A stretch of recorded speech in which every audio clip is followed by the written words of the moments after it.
एक मिनिट हे बघा म्हणजे मी 1-1.5 चमचा टाकले आहे अंदाज पैकी माझ्या. हे असं काहीतरी काय येऊ लागलं ह्याच्यामध्ये म्हणजे खराब झाले आमचे कढीपत्ता घरच आहे तर कुंडीत लावलेले मी. एकदा हे असे म्हणजे काय रोग पडले काही काय माहित नाही. थोडस तरी पण घेतले मी 2-3 पानं हे काय असे. असं मी पण घरचं पहिले असं वाळलेले कढीपत्ता टाकलेले आहे थोडस मी त्यामध्ये. आता तेल पण गरम झालेले आहे कढीपत्ता टाकलेले बघा.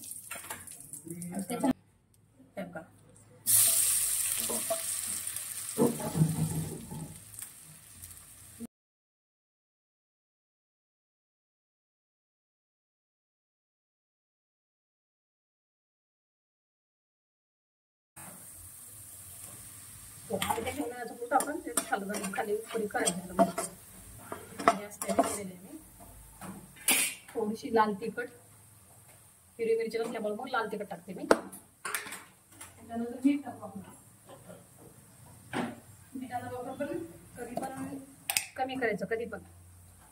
हे जास्त मीठ झालं तर आपण मीठ खाऊ शकत नाही त्याला काहीच करू शकत नाही त्याच्यामुळं प्रत्येकाने मीठ कमी वापरा. साबुदाणा टाकून छान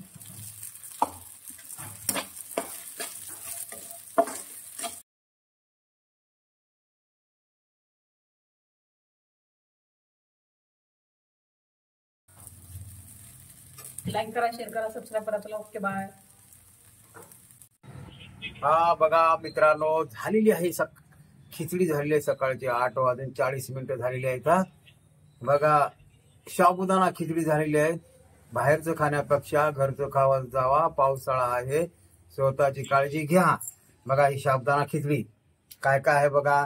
इथं तुम्हाला कोथिंबीर आहे या ठिकाणी बघा आणि इथं आहे दही आणि माझी साखर. आता हे बघा मी कशी झालेली आहे थोडं बघतो.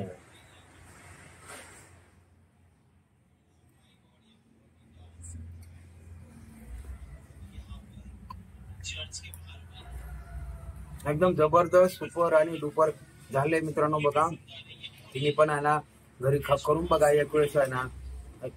त्याच्यामध्ये काय शेंगदाणा घातले का? शेंगदाण्याचा कूट बटाटा. शेंगदाण्याचा कूट बटाटा लाल तिखट मीठ. लाल तिखट आणि मीठ आणि कोथिंबीर बस. आणि कोथिंबीर. कशी वाटली? खूप छान आहे मस्त आहे. असेच नवीन नवीन ब्लॉग पाठवण्यासाठी नवीन तुम्हाला ब्लॉग बघण्यासाठी सबस्क्राईब करा. सबस्क्राईब नाही केले तर तुमच्यापर्यंत आमचा ब्लॉग येऊ शकणार नाही. तरी काय सबस्क्राईब करा. कसं असते आमच्या कुकवीत मधुबाला हातामध्ये जादू असते म्हणून काही बी खातात लोक. हा चला मग झालं का? लाईक करा शेअर करा सबस्क्राईब करा. चला ओके बाय.